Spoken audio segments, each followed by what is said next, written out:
seeping through Sigin's calloused palms. Each shift of her grip was subtle, a quiet adjustment to keep the bowl steady as her arms ached. Above, the serpent's shadow twisted over the stone, its coils unmoving, its venom gathering in slow, deliberate drops. Loki whimpered, bracing for pain that had become his constant companion. The sound of his dread was sharper than his cries. The air hung heavy with the stench of scorched flesh and the metallic sting of poison. The darkness pressed in, broken only by the faint glimmer of Sigin's tears as they mixed with venom in the bowl, each drop a testament to her resolve. The silence between drops was punctuated by Loki's ragged breaths and the distant echo of water dripping from the cavern walls. Sigin's world narrowed to the weight in her arms and the threat above. The bowl filled, the venom rising perilously close to the rim. Sigin's muscles trembled, but she did not let her grip falter. When at last the bowl brimmed, she had no choice but to turn away. In that brief moment, as she emptied the venom onto the rocks, Loki's body convulsed, his scream raw and unrestrained. The poison ate into the stone, leaving blackened scars as Sigyn hurried to wipe the bowl clean and return to her vigil. For time beyond reckoning, Sigyn remained. The myth offers no window into her thoughts, only the image of her kneeling, unwavering as Loki's mind splintered under the weight of his agony. Was she remembering laughter in sunlit halls, or simply unable to imagine leaving him alone in the dark? The venom's rhythm never changed. The bowl would fill. Loki would suffer. Sigyn would endure. In the hush that followed each scream, a question lingered, one that neither gods nor mortals could answer. Love in the dark was never simple. While the gods turned away, Sigyn remained, her presence reshaping the meaning of Loki's punishment. His betrayals had echoed through Asgard, yet her loyalty was a force the gods never expected. The Eddas offer no window into Sigyn's thoughts, recording only her actions. Blistered hands, a steady bowl, venom caught before it could sear flesh. This silence leaves space for us to wonder. Was it love that held her there, or a deeper sense of duty, something older and more enduring than the gods' own laws? Loki, once the master of deception, now depended on the mercy of the one he had so often left in the shadows. When the bowl overflowed and Sigyn turned away, each drip crept like fire through him, twisting his features in agony. His eyes, when they met hers, flickered with both gratitude and resentment. He needed her, but the venom's torment mingled need with bitterness. Still, Sigyn returned every time, catching the next drop before it could fall. The myths do not say what passed between them in those moments, only that she stayed, her resolve unbroken. Scholars often call Sigyn the embodiment of loyalty, the ultimate symbol of spousal devotion. Yet, her sacrifice was more than an act of love. It was a quiet rebellion. By kneeling in the cavern, she defied the gods' vision of justice. Odin had crafted Loki's punishment to be absolute, to break him alone in the dark. Sigyn's refusal to abandon her husband became a shield, her presence a silent protest that denied the gods complete victory. The Eddas never assign her a motive, leaving modern readers to fill the silence with their own questions and interpretations. Was her endurance an act of compassion, or a challenge to the order imposed by the gods? Each drip marked the passage of time, each bowlful a measure of suffering and steadfastness. Loki's laughter, once quick and sharp, faded into broken gasps. His words, sometimes curses, sometimes pleas, found no purchase. Sigyn's hands grew raw and ruined, but she did not falter. The cycle of pain and mercy continued, unbroken. In the end, it was not just Loki who endured the gods' punishment. Sigyn's vigil transformed it, turning isolation into a shared ordeal. In the darkness, her silent defiance and unwavering love became part of the myth, a testament to the power of presence, even when the world has turned away.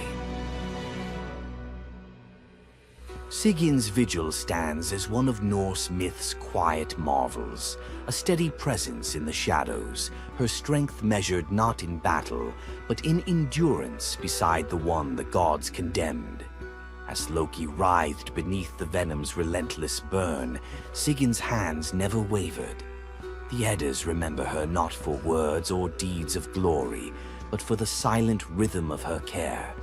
Her story reminds us that sometimes love endures in darkness. Sigin's vigil continues until the twilight of the gods, Ragnarok, whenever that may come. Would you have stayed?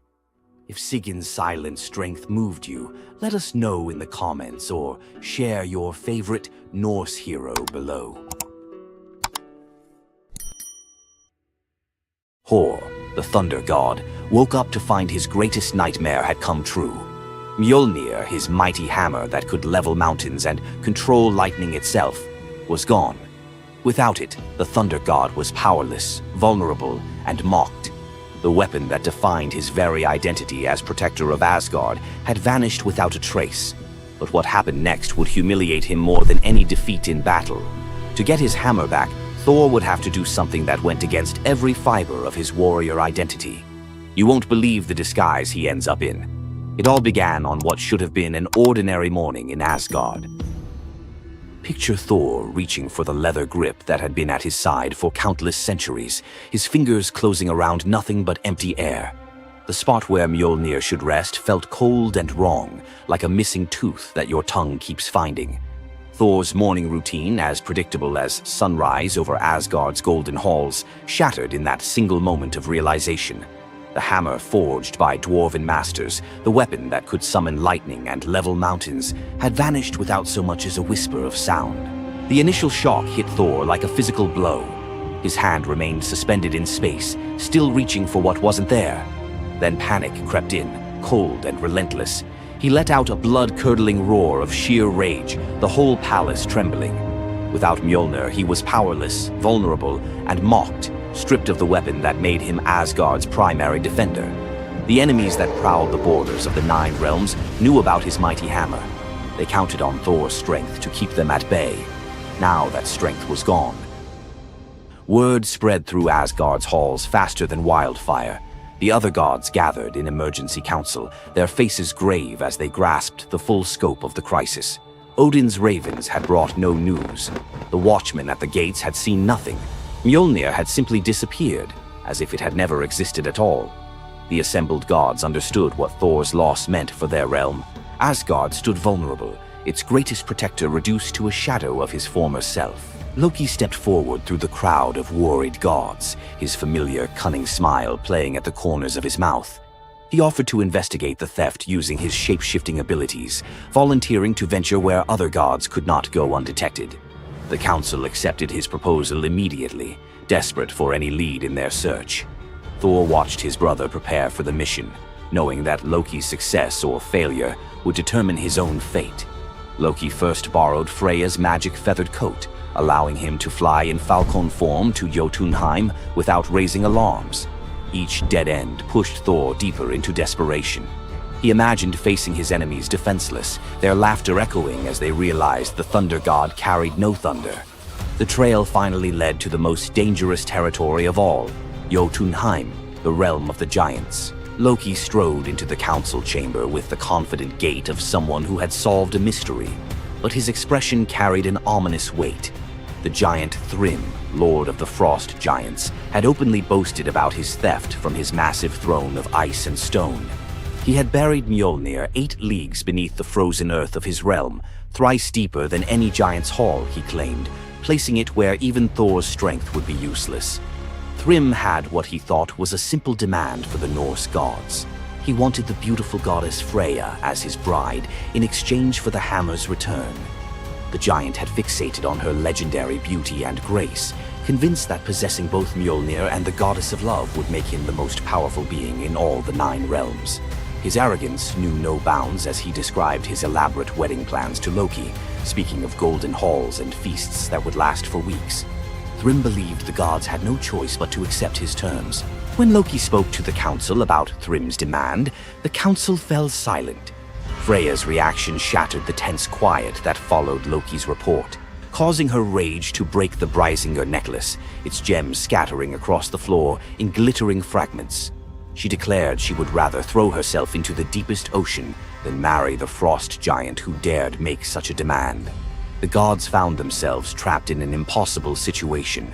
They could sacrifice one of their most beloved goddesses to a giant's lust, or they could leave Thor permanently weakened and Asgard vulnerable to every enemy that prowled the borders. The council erupted in frantic debate.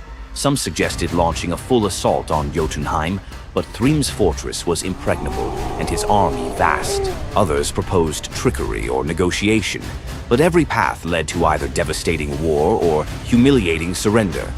Heimdall, the far-seeing guardian who watched over the Rainbow Bridge, had remained silent throughout the heated discussions. When he finally spoke, his words stopped every conversation in the hall.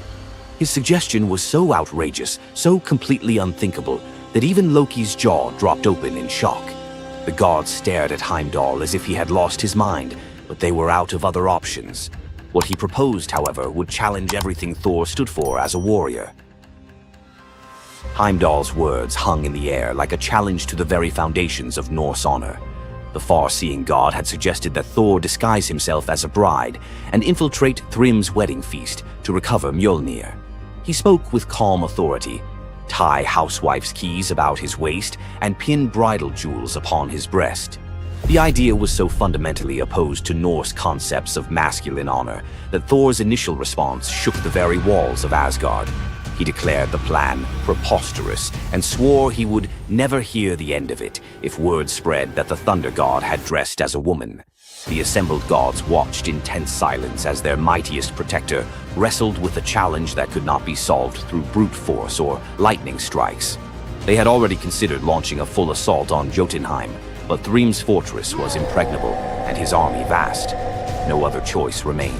Thor paced the hall like a caged wolf, his massive fists clenched as he grappled with the impossible choice between his warrior's pride and his duty to protect Asgard. Every instinct in his body rebelled against the idea of abandoning his identity as a fearsome warrior to play the role of a delicate bride. Loki stepped forward with barely contained excitement, volunteering to accompany Thor as his maidservant. The trickster god's eagerness to participate in this elaborate deception revealed his true nature. While Thor struggled with the concept, Loki was already plotting the specifics of costumes, mannerisms, and the lies they would need to maintain throughout their dangerous mission. The transformation began with layers of bridal linen draped over Thor's massive frame. Servants brought forth delicate jewelry, housewife's keys that symbolized domestic authority, and a dainty hood for his head. Finally came the precious necklace of Brysinger. Each item added to the disguise felt like another blow to Thor's warrior identity. When he finally looked at his reflection, the god of thunder saw an unconvincing bride staring back at him. Thor finally accepted the plan because no alternative existed. The unlikely pair prepared to set off for enemy territory, where their deception would face its ultimate test among giants, eager to celebrate their lord's triumph. The great hall of Thrym's fortress buzzed with excitement as giants gathered to witness their lord's marriage to the most beautiful goddess in all the 9 realms. Thor sat at the high table in his bridal disguise, surrounded by massive frost giants who raised their drinking horns in celebration. The feast spread before them displayed the giants' wealth and power. Roasted oxen filled enormous platters, fresh salmon gleamed on silver dishes, and barrels of mead stood ready to fuel the night's festivities. Thor's legendary appetite struck like a thunderbolt. He polished off an ox and ate whole salmon in moments, tearing through the meat as if he hadn't eaten in weeks. 3 measures of mead vanished as quickly as if someone had poured them into a bottomless pit. The assembled giants watched in stunned silence as the delicate bride consumed more food than most warriors could handle. Thrym's eyes narrowed with growing suspicion. This goddess ate like a battle-hardened warrior, returning from a long campaign, not like the refined Freya he expected to marry. Loki stepped forward with the smooth confidence of a master storyteller. He spun a tale about Freya's 8-day fast in eager anticipation of reaching Jotunheim and marrying the mighty Thrym. The explanation painted a picture of a lovesick goddess, so excited about her wedding that she had refused all food during her journey. The giants nodded in understanding, their suspicions melting away as they accepted this romantic explanation. Thrym felt honored by such devotion and relaxed completely, his doubts vanishing. Beneath his bridal veil, Thor's rage simmered like molten metal ready to explode. Every moment at the feast brought new challenges as he struggled to maintain feminine mannerisms while surrounded by his enemies. His massive hands shook with barely controlled fury as he watched the giants celebrate what they believed was their victory over Asgard. The critical moment finally arrived. Thrym commanded his servants to bring Mjolnir forth, the very moment Thor had trained his eyes on since dawn. The servants placed the legendary weapon before the disguised bride as part of the traditional ceremony. Thor's fingers closed around Mjolnir's familiar handle, and lightning immediately crackled through the hall. He ripped away his bridal veil and roared his true identity to the shocked giants. Thrym's eyes widened in terror as he realized the bride he had been celebrating was actually the god of thunder himself. Thor swung Mjolnir, killing Thrym instantly after crushing his skull with Mjolnir, then turned on the assembled giants, and even the pleading giantess met Mjolnir's crack before the hall fell silent. The theft that had begun with arrogance ended in complete destruction. This tale reveals how even the mightiest heroes must sometimes sacrifice their pride to protect what matters most. Back in Asgard, the Aesir never spoke of the bearded bride again, though a few still hide a smirk when Thor raises Mjolnir. And we end this story with a very valuable lesson. Never steal Thor's hammer. And if you're going to, don't make him dress like a woman.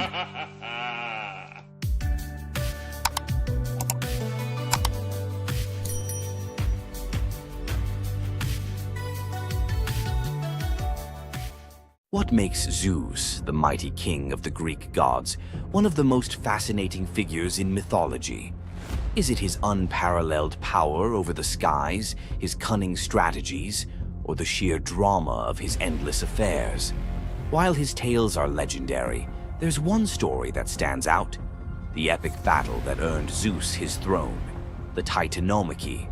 This isn't just a story of a god's rise to power, it's a tale of rebellion, alliances, betrayal, and the ultimate struggle between two generations of divine beings. Stay with us as we dive into the myth of the Titanomachy, Zeus's role in overthrowing the Titans, and the secrets that shaped his reign. Before Zeus became the king of the gods, his father, Cronus, ruled the cosmos. Cronus was the youngest of the Titans, a race of primordial deities born of Uranus, the sky, and Gaia, the earth. The Titans were immensely powerful, but also deeply flawed. Cronus had gained power by overthrowing his own father, Uranus, in a brutal act of betrayal.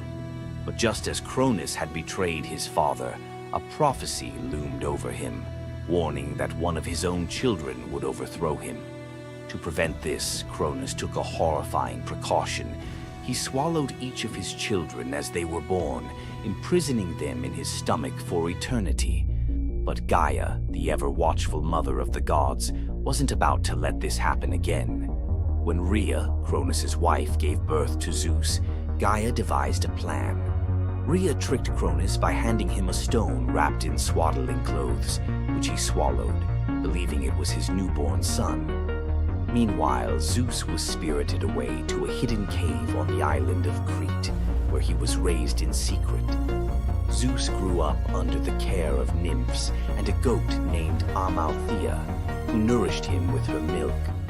As he matured, Zeus learned of his father's tyranny and vowed to free his siblings and challenge Cronus's rule.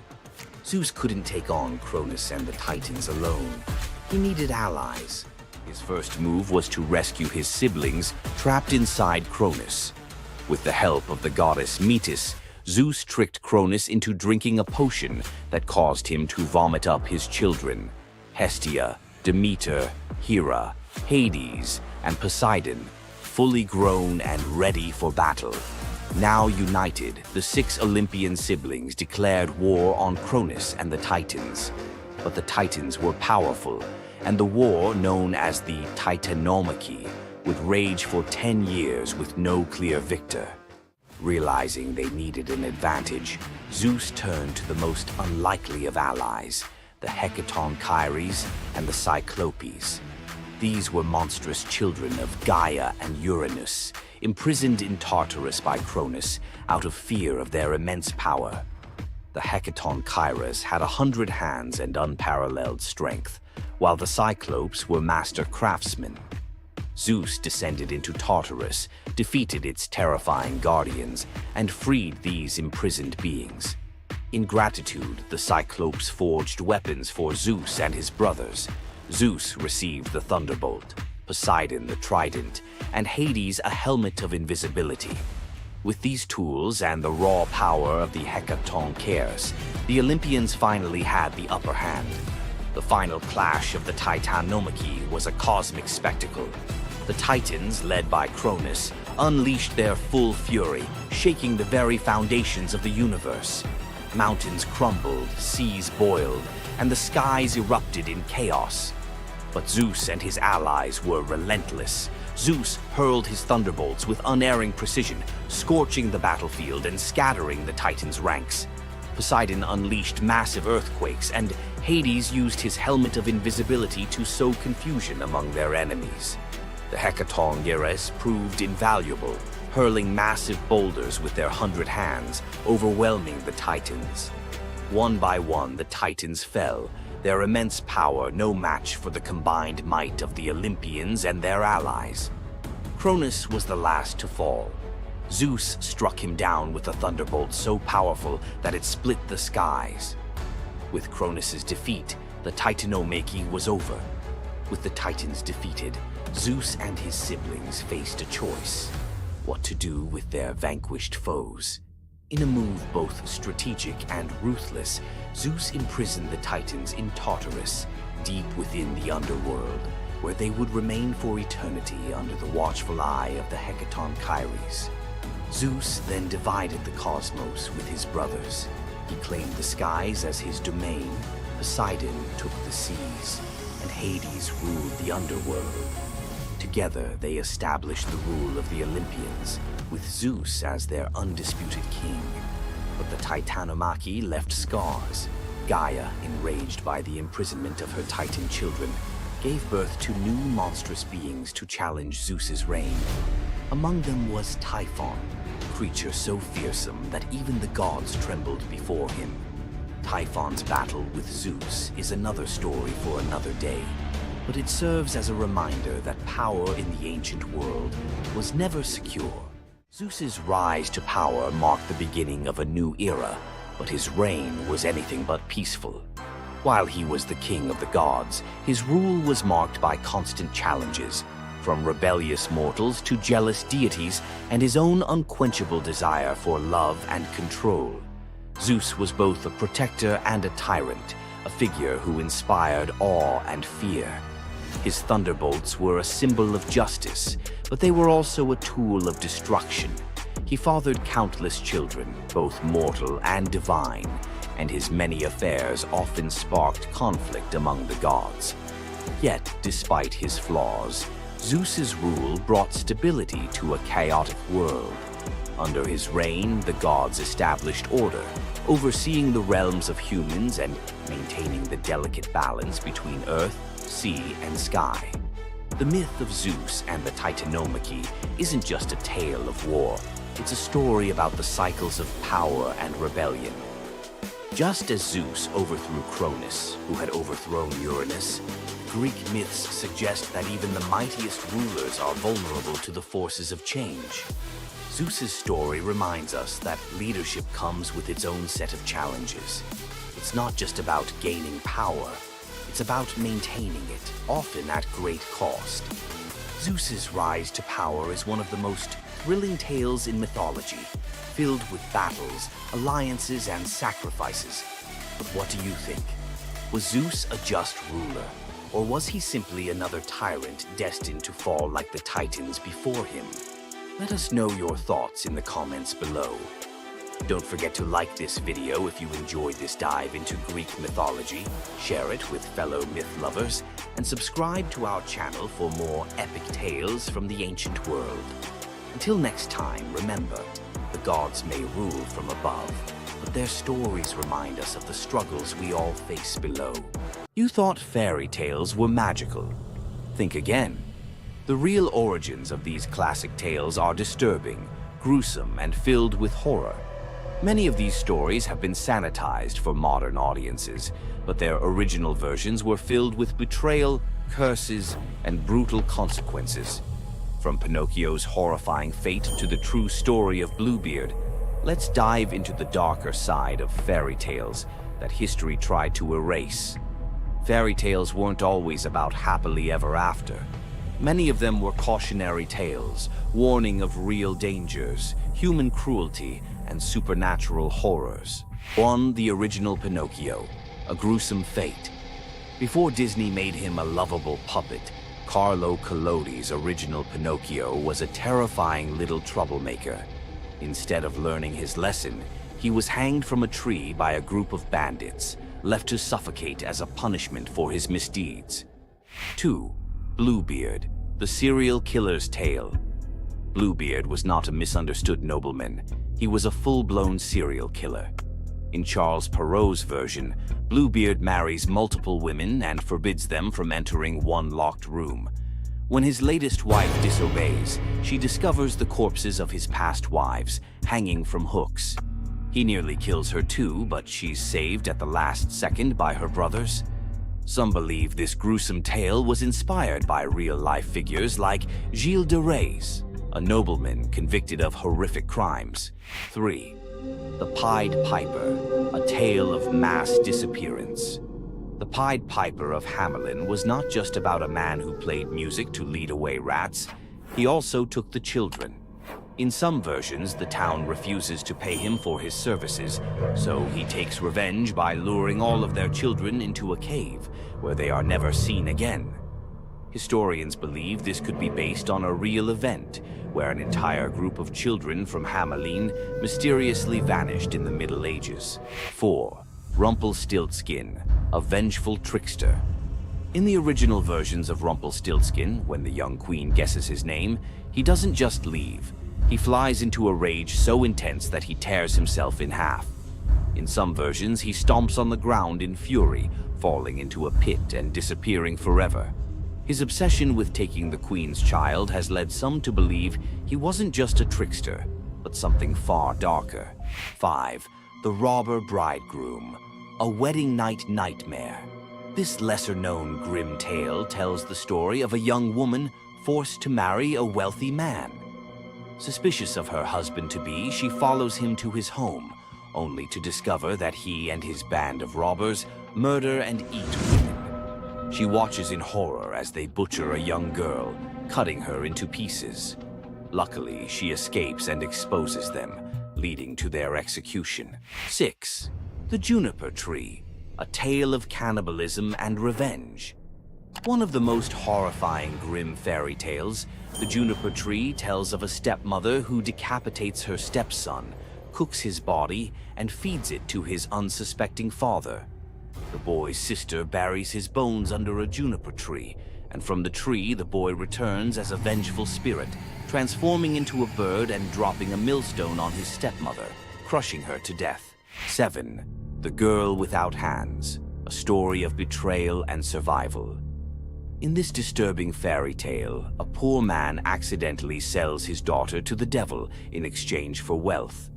When she resists the devil's temptations, her own father chops off her hands to fulfill the bargain. Eventually, she escapes, gains magical silver hands, and finds a happier fate, but not before enduring unimaginable suffering. Why were these stories so disturbing?